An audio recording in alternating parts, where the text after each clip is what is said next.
बाहर होइला वे अनुमत करी महाराज करे सुना कथा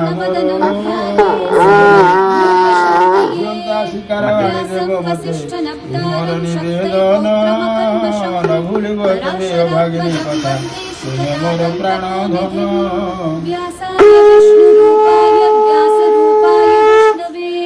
नमो वै ब्रह्मनिधये वासिष्ठाय नमो नमः अविकाराय शुद्धाय नित्याय परमात्मने सदैकरूपरूपाय विष्णवे सर्वजिष्णवे यस्य स्मरणमात्रेण जन्म संसारबन्धनात् विमुच्यते नमस्तस्मै विष्णवे प्रभविष्णवे ॐ नमो विष्णवे प्रभविष्णवे श्रीवैशम्पायन उवाच श्रुत्वा धर्मान् शेषेण पावनानि च सर्वशः युधिष्ठिरः शान्तः